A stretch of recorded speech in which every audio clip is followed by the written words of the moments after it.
Welcome back to your Week 13 waiver wires. We got 13 guys for Week 13 that you need to pick up, and maybe some honorable mentions. Let's kick it off with Mike White.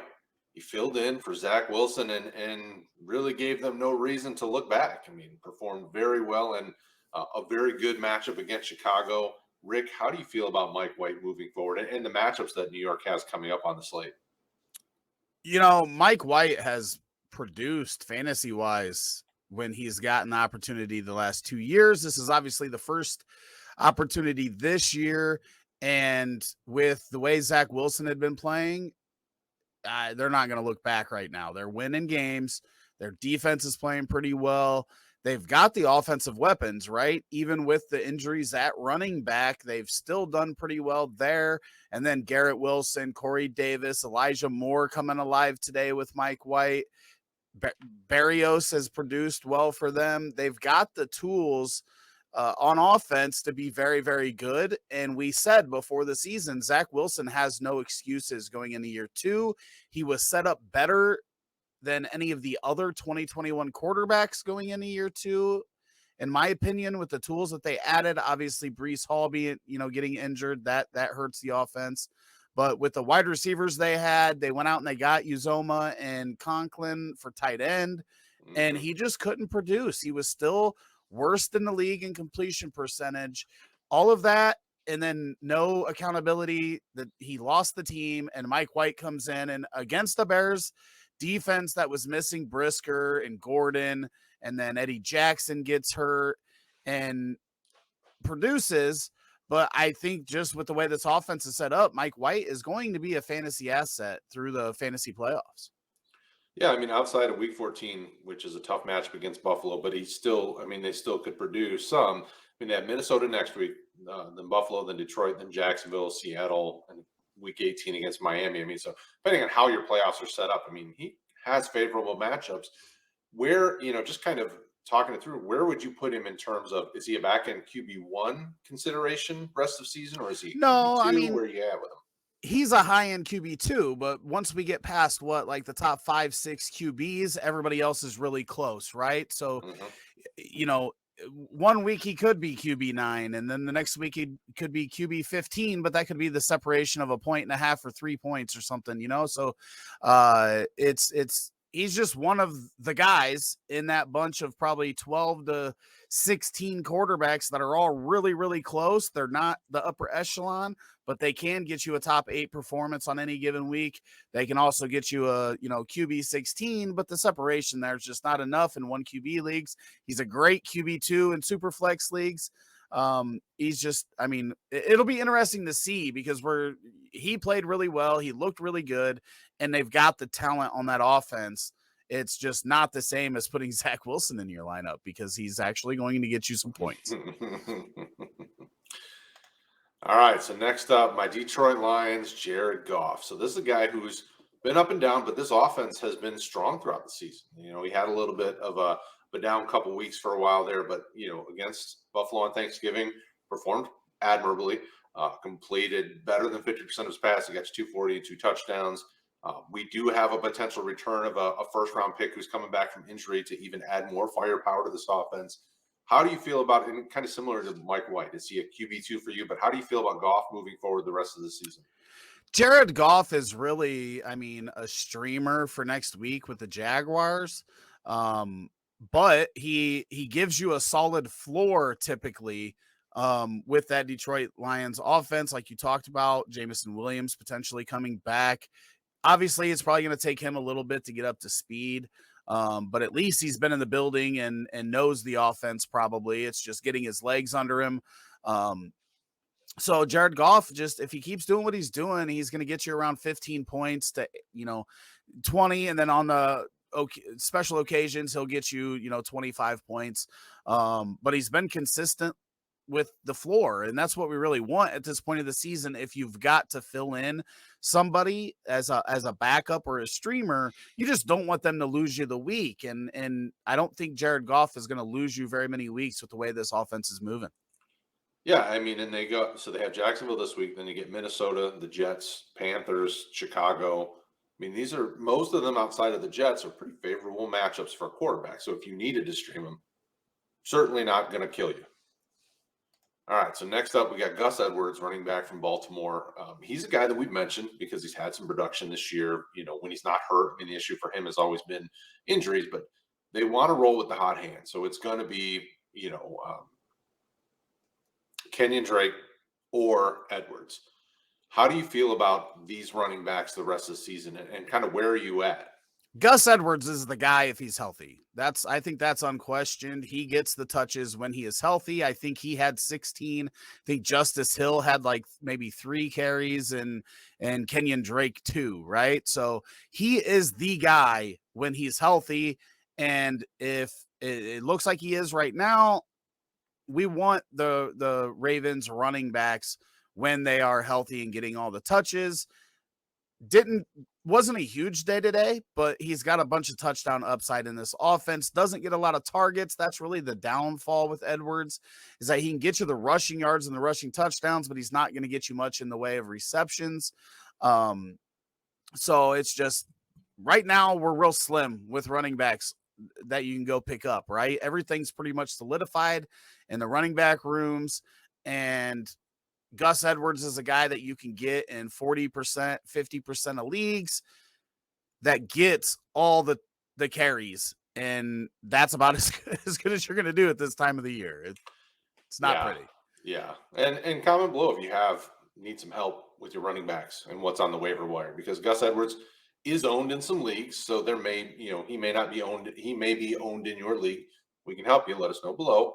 Next up, Zonovan Knight, running back from the Jets. This guy that came a little bit out of nowhere. UDFA that this week turned in a big performance. Michael Carter's dealing with injury, and we don't know the extent of how long or the severity of it. Ty Johnson's a little bit involved in this offense, so he's another guy that they're going to try to get involved. But Knight looked the best in that running back room. How do you feel about Knight moving forward? Yeah, again, this Bears defense is decimated, but if he's going to get 14, 15 carries and 3 to 4 targets every week, then he's a guy that you can flex. And again, their offense, if Mike White plays well, is going to have a lot of touchdown upside. And, today it was Ty Johnson that got it, but I think we all know from Ty Johnson and the experiences we've had with Ty Johnson, he's probably not going to be the guy. He's going to be a complimentary piece to Zonovan Knight if Michael Carter has to miss extended period of time with Breece Hall not in there. So sadly, what we've seen with James Robinson being a healthy scratch this week, you got to think they like Zonovan Knight more than him if he was going to be active and James Robinson wasn't. Maybe James Robinson's having issues from his injury. Don't really know. That's not clear, but Carter and Hall out. We're looking at running backs 4 and 5 for the Jets, and they both performed pretty good today against the Chicago Bears. But this is speculative at the same time as he looked good today. But where that goes, we don't know. But you want to take shots on these guys, because if he ends up being the bell cow for the rest of the season and through the playoffs, he's a guy that could win you some weeks where you got him for, cheap off the waiver wire. Well, yeah, and for anyone that played last year, it's the Deonta Foreman type situation, right? Like Foreman came in last year at the end of the season into the playoffs and really produced well. I mean, if you can find that guy, whoever he is, and that can help you in a pinch, help you because of injuries, whatever, that's huge, especially come playoffs, especially this year with the amount of injuries to big name players. I mean, you need that. So I'm with you 100%. Next up, JaMychal Hasty from the Jaguars. This is kind of a speculative ad, though, right? ETN, from everything that we saw, left foot injury, was trying to test it after he came back from the locker room, but they held him out. Everything I've seen so far, if you ask ETN, he's playing next week. Obviously, we have no idea, but Hasty was productive. So what do you make of this Jaguars running back room? Darrell Henderson, obviously, they got it grabbed off waivers. What do you make of this running back room moving forward if ETN is, in fact, hurt for a period of time? Well, for one, if ETN's having foot issues after having a Lisfranc injury last year, they're not going to overwork him. So Hasty's probably going to get work no matter what. They trust Hasty. Henderson, we've seen it a million times. Henderson, he got cut from a team that has Kyren Williams and Cam Akers as their other two running backs. I'm not real worried about him coming in here. Hasty catches the ball real well out of the backfield. If he's going to get 10 to 12 carries and 4 to 5 targets per week, he could be huge, especially in PPR leagues where those receptions, count for two, or those targets count for 2.5, rushing attempts. I like him a lot. He would probably be the guy that I want to get the most, even if ETN does come back. I don't think they're going to risk ETN in a long-term foot injury if Hasty is being productive. Obviously, today he was only 12 for 28 rushing, but on the season, he's 25 for 120. He's been productive running the ball as well. And, caught 12 of 15 targets for 90 yards and a touchdown. So, him and Zonovan really, really interest me because of what could happen. And we've seen it with J.K. Dobbins, right? Oh, I'm playing. These guys don't know what they're talking about and all this. And he wasn't right. And that could be ETN. Obviously, these guys want to play. They don't want to be out. But I do think the Jags, especially since they're not going far, they need to protect ETN the rest of the season because next year they could make a big leap. And I think we could see Hasty get a lot of work down the stretch. Yep, absolutely. All right, next up is the aforementioned Kyren Williams. So the Rams, they're hurting bad. I mean, everybody's going down. We don't know if Stafford's going to be back this year. I mean, they're a team that's in disarray, but they've got some guys that can produce. I mean, Cam Akers, when given the opportunity, had some explosiveness. But Kyren Williams was the one getting the most action and then getting targets in the passing game, which is kind of what we mentioned if you've been watching these videos, which we hopefully you have. Rick, how do you feel about Williams moving forward? Do you feel like that stays kind of that way where Cam's going to get a little work, but then Williams is still going to get targets and stuff in the passing game? I've been saying it for weeks that I think Kyren Williams is going to continue to eat into the running back room's, opportunities. And that has been gradually getting more and more. And we know they're not in love with Cam Akers. And if Stafford is going to miss extended time with Cooper Kupp out, with Allen Robinson out, they're probably going to start using the running backs catching the ball more. I would have to assume so without Kupp getting 20 targets. And if Stafford's out and you've got Bryce Perkins or Wolford in there, that helps them even more. So I think Kyren Williams is going to be the guy getting the most targets out. He's the better pass blocker. I think he's going to work more on those downs, passing downs. And then obviously we don't really anticipate the Rams running back being very efficient running the ball out of the backfield. They haven't been efficient really for the last few years as their offensive line has deteriorated and not been the greatest. So I'm not really I'm more looking for volume plus targets. And that's what Kyren Williams looks like he may give you. Again, 12 carries, 3 to 5 targets, maybe even more if it is Bryce Perkins starting and all these wide receivers are out. I like Kyren Williams, probably my number 3 running back on the week just because of those targets with, Zonovan and Hasty being the 1 and 2s. Yeah, by number 3, you mean the number 3 ad if you had to pick. Yeah. Number 3 waiver ad at running back. Still under 50% on all the platforms, only 19% on ESPN. Go out and grab him and just hopefully this offense, they don't have a lot to play for anymore this year. But hopefully they just start using these running backs more in the passing game and that'll really help Williams' value going through the rest of the season. Absolutely. All right. So his running mate, Van Jefferson, we saw him get a significant uptick in usage with obviously, Kupp out. Now Allen Robinson done for the year. I mean, he's now wide receiver 1 on the team, right? I mean, it's him. Assuming so, but what, assuming can do. No, yeah, for sure. I mean, but him and Tyler Higbee are the veteran pass catchers on this team. I mean, Ben Skowronek is there, obviously.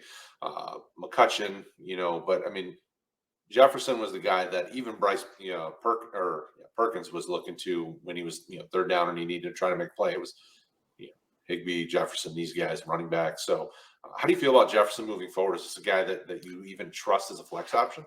I mean, it's going to be tough if it's Wolford or Perkins at quarterback, right? What we got to hope here is that Stafford doesn't miss the rest of the season. But I mean, even he wasn't playing great. He's had that arm issue since, preseason. But the chances are if Stafford's in there, he's going to look to Van Jefferson like he looks to Cup when Cup's healthy. And because it's Ben Skoranek and a bunch of guys that we don't know, and hopefully the running backs a little bit more, but it's not pretty, and it does change quite a bit by the news that we get from Matt Stafford. He needs to be added, but I don't know if we're going to be starting him a lot of weeks with Perkins or Wolford at quarterback. But I think I would feel pretty good putting him in there if Stafford's in, because we know Stafford can get tunnel vision on one wide receiver and just feed that wide receiver 12 to 18 targets. He's not Cooper Kupp, but I wouldn't be surprised to see 10 to 12 targets in weeks that Stafford is the quarterback. Agreed.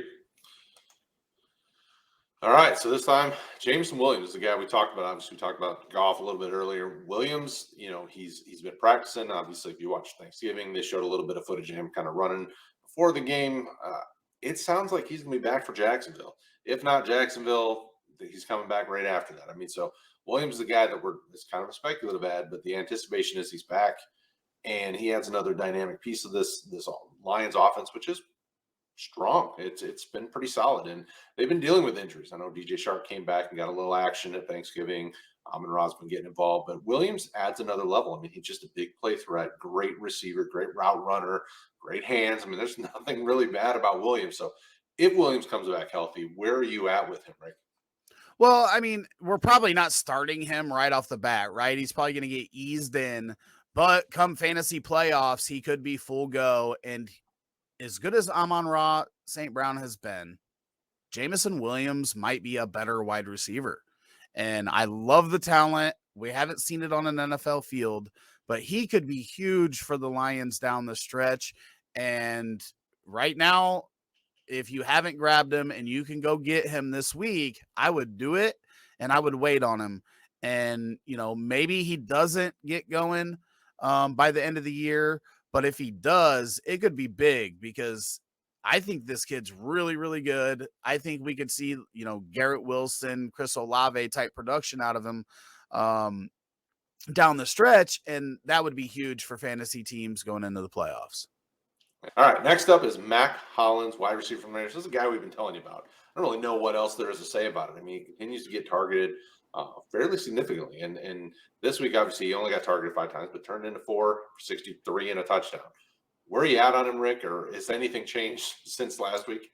He's getting a ton of work, and you want wide receivers that get a ton of targets. Today was actually less targets than he had been getting, but he was more efficient with, catching 4 or 5 for 63 and a touchdown. He led them in fantasy points at wide receiver over Devontae Adams this week, which isn't going to happen very often. But again, he's a guy that you can put in the flex with Waller and Renfro out.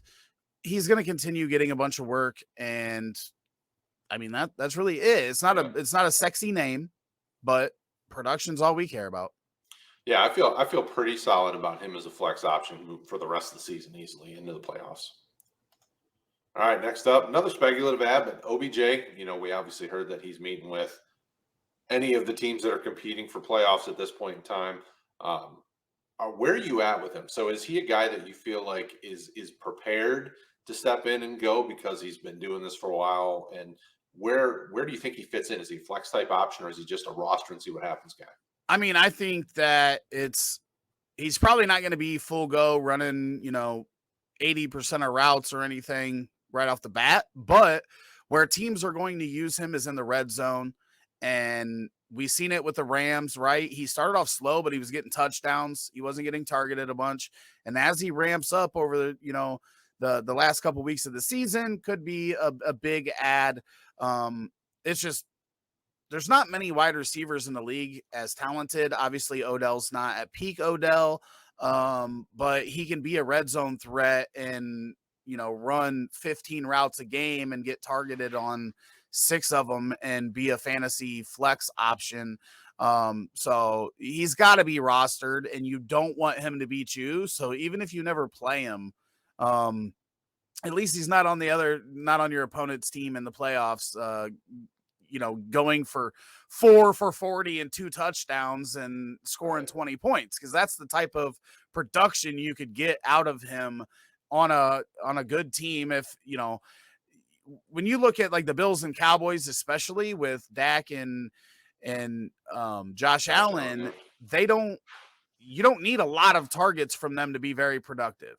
And both of those spots have a big opening with the wide receiver 2. You've got CeeDee Lamb and Stephon Diggs. And then everything after that is pretty inconsistent on those teams at wide receiver. So he would go in and be a red zone threat right off the bat. And if he's full go after a week or two, he could be huge in fantasy championship week. Yeah, I mean, because we're getting there. I mean, week 13, we're getting to the playoffs. So a guy like this could add some value. And like I said, worst case, you're just stopping somebody else from owning. All right, next up, Treylon Burks.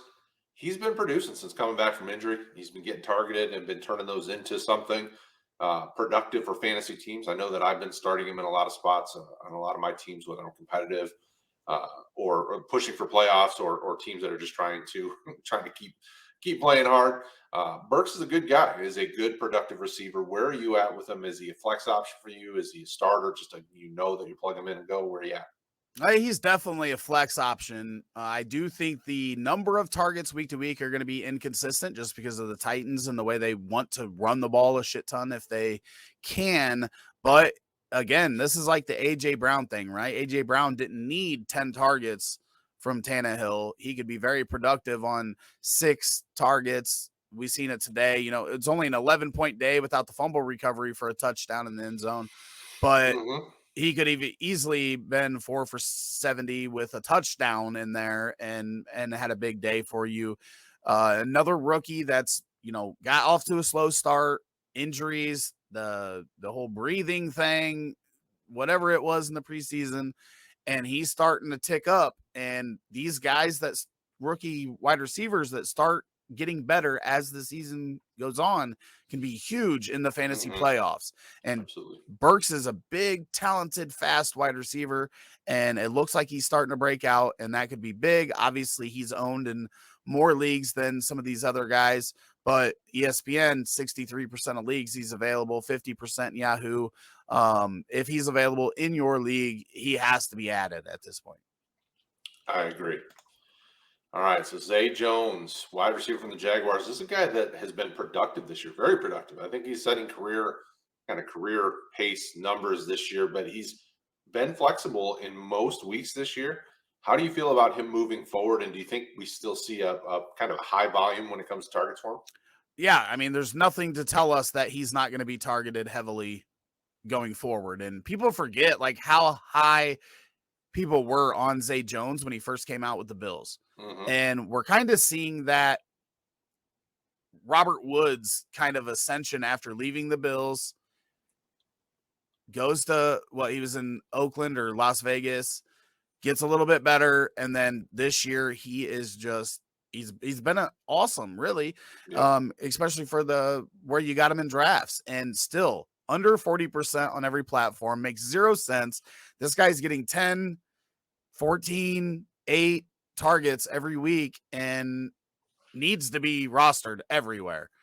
I still don't get it. The touchdowns obviously aren't there for Zay Jones, but the targets and receptions are there. And in PPR leagues, I just don't get it. I don't get why he's not rostered in more spots. Well, and he's been double-digit targeted 3 of the last 5 weeks. He's got Detroit, Tennessee, and Dallas up next. I mean, those are very winnable matchups from the wide receiver side. Obviously, 16 and 17 are tougher, Jets and Houston, but I mean, he's one of those guys that you should feel really confident about, at least for the next 3 weeks, and that could really help you project, kind of propel you into the playoffs. To add to the Jets, though, if he doesn't get Sauce, it's a winnable. It's very good for him because you're not going to target Sauce a lot, right? So that's probably going to drive more volume his way in that game. So that's just like a note. But I mean, they might say, dude, Zay Jones is playing out of his mind. here lately. Let's put Sauce on him, and that could really be bad because Sauce is pretty good. Yeah. Right. And it could be a Christian Kirk or Marvin Jones day, but I don't know that Zay Jones is going to garner the attention of Sauce Gardner, and that could be huge for him in that game as well. So it's very true. If you draw Sauce, it's going to be a tough day for you, but it could help you if somebody else draws him for the majority of the day. Yeah, for sure. All right, so his partner, Evan Engram, recently, and I got to start with recently, he's not been productive. He's got some really good matchups coming up. You know, Detroit has done a good job the last couple weeks of shutting down tight ends, but throughout the season, they've given up a lot of fantasy points to tight ends. So Evan Ingram's got some good matchups, which is why we're putting him on here as a guy who is low ownership. And if you need a tight end, this is a nice pickup. How do you feel about him moving over the next few weeks, especially with the kind of matchups we just talked about? Again, I mean, there's like 3 tight ends right now with, ones that are injured who actually have a solid floor every week. And we're just looking for upside on teams that are going to have to throw the ball a lot. And this is really a week 13 deal here where they get Detroit, could be a shootout because of, the lack of defense for both teams. And Detroit over the last couple weeks may have been well, but they've been pretty bad against tight end all year. They're 4th worst in the league. And Evan Engram can go get 6 or 8 targets next week and get into the end zone and be a guy. It's not pretty. Tight ends like running back, right? There's not a lot of pretty options that you can go out and grab right now, but we definitely want to add somebody. So we're going to look at those matchups, and Evan Engram would probably be my number 2 this week on the waiver wires at tight end. Yeah. Next up on this is Juwan Johnson, your number 1 tight end pickup for this week, obviously because the ownership is low. Didn't produce great, but he's done really well here lately. And the next 2 out of 3 weeks, obviously got a bye week in between, are really good tight end matchups that could provide some really good value for you. Rick, where are you at with Juwan Johnson the rest of this season? Yeah, I mean, just looking at it, he's getting some volume there. This week, I'm not going to count against him, right? The 49ers just annihilated the whole Saints offense. So it's not a Juwan Johnson issue this week. It's a Saints offense issue.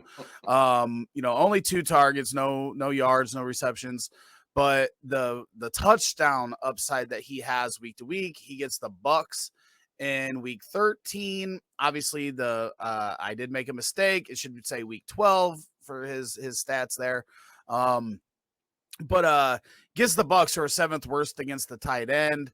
And outside of this week, over the past few, he had been really, really good. So again, the tight end position is just not sexy right now. And you're taking shots, and I want to take shots on guys that get a lot of red zone work, and that's Juwan Johnson. Agreed. All right, so we want to talk about some honorable mentions. And I know it's been nearly 700 and some days since Deshaun Watson's touched the field, but he's coming back. This should be the first week that he's on the field. He should be reinstated as of Monday, and when you're watching this video, most likely. And he's a guy you want to grab. Mariota has been struggling and been up and down, but he's been productive from fantasy perspectives. These are all guys that may be higher ownership in some leagues, but we saw enough variance that we want you to make sure that these guys are rostered potentially. Rick, who are some guys on here that you really like and definitely want to make sure you have rostered? Well, I mean, Deshaun Watson, if he's available in your league, we've been saying it for weeks, needs to be on your roster. Who knows what's going to happen, but if you get top 5 Deshaun Watson quarterback for the rest of the season, then you're in a good spot. Marcus Mariota, solid floor, and on specific weeks could have huge upside with running the ball. He could run in 2 touchdowns in any given week, and, stayed basically the same, 15 points roughly.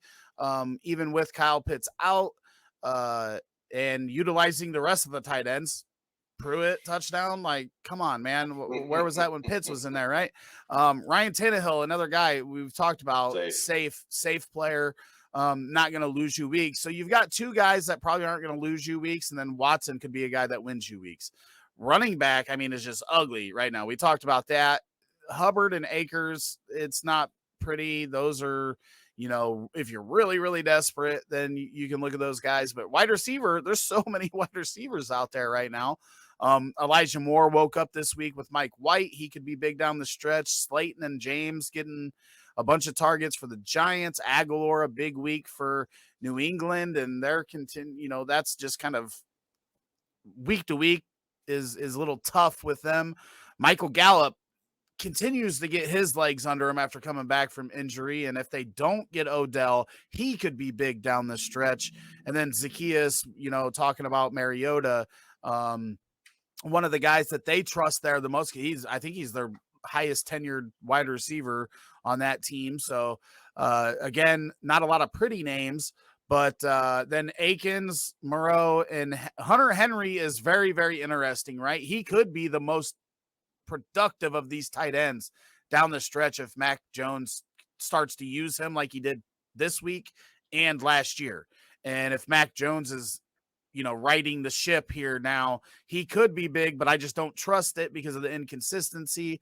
Jordan Akins, again, inconsistent, but they're sticking with Allen, and Allen seemed to like him today, so he could be big down the stretch as well. It sucks because I actually started him in a league last week, sat him this week. So he gets 0 last week and then 18 this week, and it's bad. But again, the tight ends, we don't expect to be consistent. It's just a tough position right now to gauge. So these are some names that you can go out and grab. Thank you guys. As always, hit that like, and we'll see you next week.